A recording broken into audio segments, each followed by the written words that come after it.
What about second breakfast? Time for second breakfast. What's up, everybody? Monster from Breakdowns for Breakfast here with another second breakfast. And today is a special one because we're getting close to the end of the year. At time of recording this, we are about 2 weeks into December.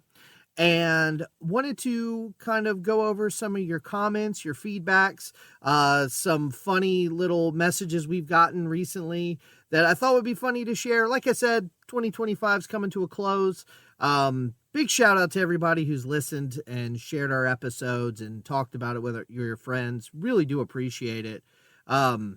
And yeah, so hopefully 2026 will be a even better year. Our numbers continue to go up a little bit. Be great to see that continue.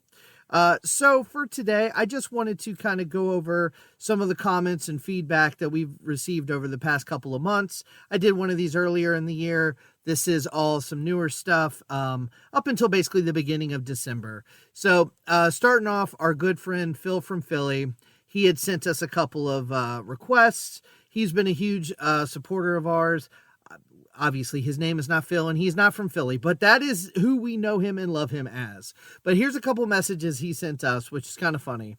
On our episode, the second breakfast I did on AI music, he's commented on Spotify, "I fell for one momentarily yesterday. It was that good that I texted it to a few people and had to go back and text them all. Never mind, AI. As soon as we like something enough, we all as humans go digging and find the truth. If it were real, they probably would have had a fan for life. Instead, I will probably never listen again." And he also added in, "For the record, I have emailed that address in the past. We have kind of had a long-running gag about how no one, and I mean no one, has sent us an email to our actual email address, breakdownsbreakfast@gmail.com. Now, since that we've made that comment a few times, we have gotten one in particular. We got a request that I'll save it. I'm very excited. Danger's not, so we'll see what happens. And then Phil also commented on our Relative Ash episode, which was his request, by the way. And he said, "Yo, it's Phil from Philly again. I have one here that I think could be right down the middle of you two. It's great music, but I worry you guys might be thrown off by their meanings. The band I'm talking about is Wolves at the Gate. I would love for you guys to either do Types and Shadows or Reprise EP. Or hell, do both together. Love the show. Keep on killing it, brothers." Phil, we love you, buddy. Thanks for everything. I feel like Wolves at the Gate rings a bell. That might be the band that has some of the guys from Il Nino. I might be getting them mixed up with somebody else, but it's sort of a blessing and a curse because, when Danger and I started this show, a big part of it was just to talk about bands and music that we liked or we thought was interesting. But ever since we opened up the doors to requests, we get a bunch, and it's really cool. It's cool to discover new music. Sometimes it's nerve-wracking because people want us to talk about their favorite band or their favorite album, and I'm always like, well, if we don't come in high on it, I don't want them to, get all gushy and upset. So anyway, but yes, Phil, Wolves at the Gate, we'll put it on the list. I'm sure we'll get to it in 2026. I'm sure of it. So we have another really good friend, good supporter of the show. His name's Steven. He likes to hang out on our Facebook page, comments a lot, sends in requests. Really super killer dude. Steven, thank you for all your support, man. He left a very cool comment, and I'll tell you why this is so cool here in a minute.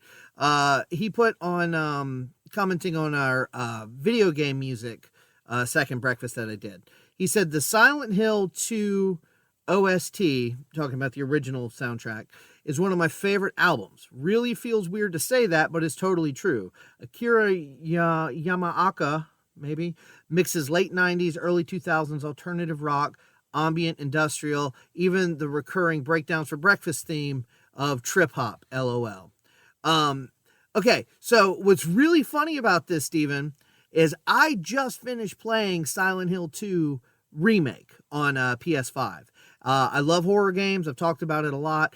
And great game. Really, really solid horror game. And the music in that game is great.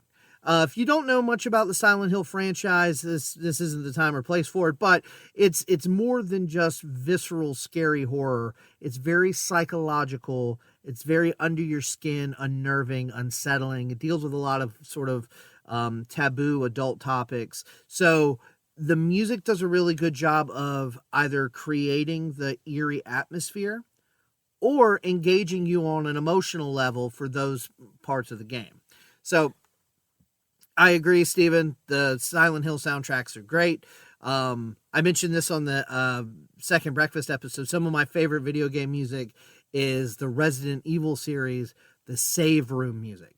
They always have this really like ambient, it's kind of mellow and like kind of calming, but because it's in the midst of the nature of a Resident Evil game, it still feels unsettling. It has this really cool like dynamics to it. So anyway, okay, so this year we tried a couple things to try to increase the fan base and get some new listeners. And one of the things we've done a couple of times now is boost a post. So we thought, what better album to boost on our social media than the new Taylor Swift Life of a Showgirl episode?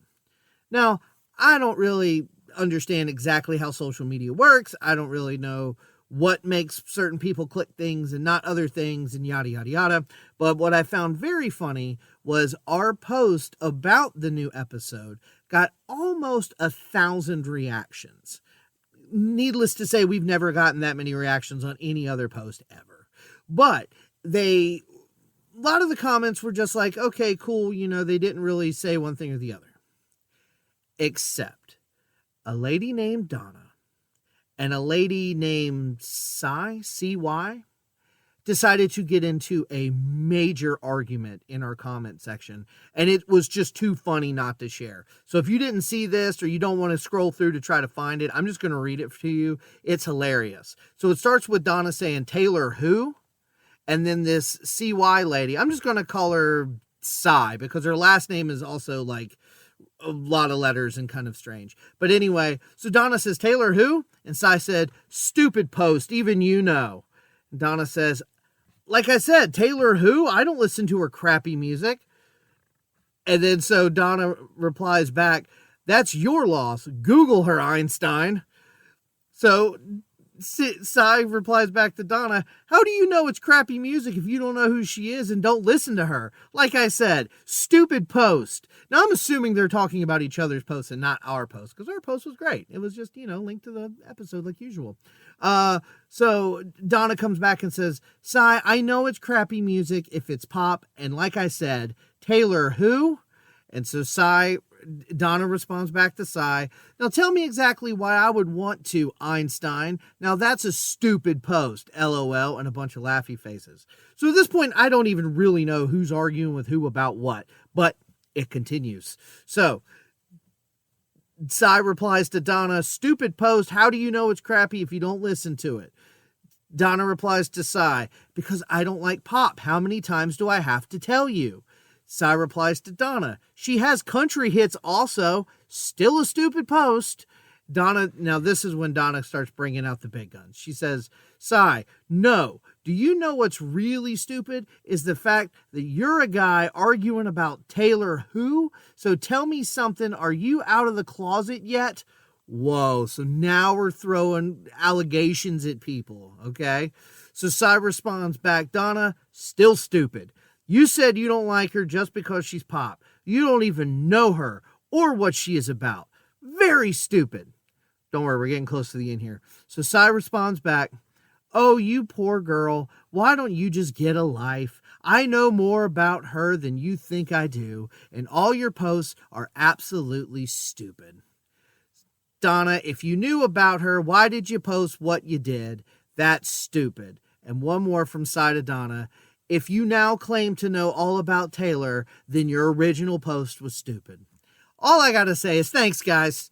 We wanted some engagement on our post and we got it. Still not real sure exactly what we're arguing about, but hey, that's okay. It seems like you guys were having fun and I sure had fun reading it. I was the first time I read it, I was laughing hysterically because it was like I kept getting notifications that people were noticing our posts. And I was like, great. Oh, it's just Cy and Donna being chatty bitches again. Like, hilarious. Absolutely hilarious. All right. So moving on to YouTube.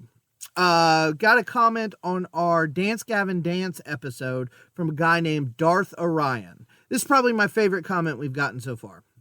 You guys are terrible. I can't believe I made it as far as I did. Your take on music is trash. This show is trash. I'm sure that means, your show is trash. I got you, Darth. No problems. I don't remember exactly what I commented under his comment, but it was something along the lines of, hey man, appreciate you giving it a shot. If you base our opinions solely on our opinions of Dance Gavin Dance, you're going to be sorely disappointed, because trust me, we have way more trash opinions than just what we think about Dance Gavin Dance. So if you want to tune in and get pissed off some more, please do. We never claim to be the authorities. And, our opinions are trash all the time. So yeah, no worries there. Comment from War Crime Gaming 1996. He commented, well, I say he, I don't know. Commented on our second breakfast on the Pulse Ultra and the 2002 Ozfest video that I did a long time ago. I've heard songs from that hypothetical second album in some of their live performances. It's such a shame that they will never properly release. I can't believe they didn't blow up back then, because their stuff is gold. Of course, I wasn't around during that time, but I would have thrown them a bone. Referring to Pulse Ultra, we did a whole episode on their album Headspace. Absolutely agree. I think I probably said on the album multiple times. I think they didn't blow up more for their own personal things. I think the band was sort of in turmoil a little bit. But then again, I don't really know for sure. But yeah, they were one of those, like, I feel like they were on the cusp of breaking through, but it was, and again, you can listen to the episode if you want to get in the weeds about it, but there were some lyrical things and some timing things that I think just sort of hurt them a little bit. But anyway, if you want to know more about Pulse Ultra or the Ozfest 2006, there you go. You should go check those episodes out. The Mar619 commented on our Testify by POD episode and said, this is my favorite album of all time. Hey, nothing wrong with that. I like that album. It's a fun album. And then got a couple of fun comments from our Lady Gaga episode when we did her newest album, Mayhem. Clarisse8804 put, he calls his wife Mrs. Monster, pause up. If you don't know, obviously, because I go by the moniker Monster, a lot of times when I refer to my wife and kids, I call them Mrs. Monster and the Little Monsters and stuff like that. But Lady Gaga also calls her fans Little Monsters. So I thought that was, it's cute that she would notice that, and then that's kind of why I did it. But anyway, so then we got a comment from sorry if I say it wrong, Markumia2986. It said, I can't believe he said art pop was mainstream music, laughy face emoji. I think, and I did comment back to their comment. Basically, I was just saying that art pop was sort of the beginning of not the end, but sort of a shift in dynamics for Gaga that started to kind of lose me. And, I agree that art pop's not necessarily mainstream, but I don't know. It didn't have kind of that quirky edge that I thought, her stuff before that had. And now that she's getting back to. And I mean, I can't speak for everyone, but I kind of feel like that was sort of the general consensus. A lot of people kind of shifted a little bit after art pop. And then one more really cool comment. This actually, and again, I responded to these on YouTube as well, but this really kind of changed my perception of her newest album. The name is As Told by Taurus. He said, the album tells us, talking about Mayhem by Lady Gaga, the album tells a story, which is why the track listing is structured the way it is. If you listen to the lyrics and the melodies, it does all fit. Gaga explains it as like a night out, and you start full of energy, and then you start to slow down as the night progresses. It's also sectioned off by musical genre, as it were. Tracks 1 through 4 are dark pop, kind of classic Gaga. Tracks 5 through 7 are disco/funk. Tracks 8 through 10 is like 80s synth. And then tracks 12 through 14 are power ballads. You're damn right. That's exactly what that album does. And after reading that, it kind of made me go, oh, okay. I still stand by what I said. My particular flavor and taste of music, I don't love kind of how the album kind of goes out so slowly, because it is such an upbeat ride for the majority of it. But that really sort of did kind of paint my perception a little bit differently. So that's all I took the time to write down. Of course, thanks to everybody who comments and sends us messages and sends us emails, the requests, all the feedback is awesome. We read it, we see it. I comment on as much as I can, so does Danger. We sincerely appreciate everybody hanging out with us. This has been a really good year for us. The numbers continue to go the right direction. Seems like we have a little bit more of a following than we did this time 6 months ago or 10 months ago.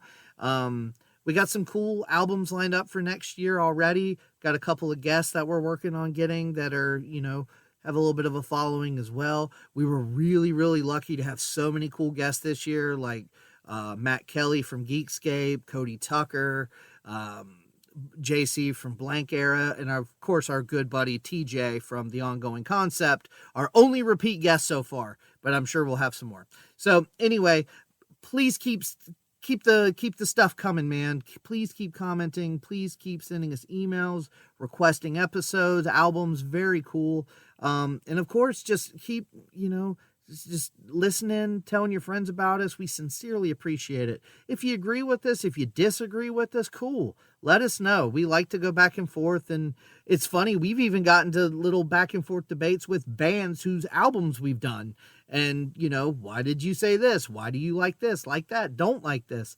So we love that kind of stuff. So again, I don't know if this will be the last Second Breakfast of 2025. It very well might be. So in case that is the case, Happy New Year. Thank you guys so much for making this a fun year. And we'll see you in 2026. So have a great day.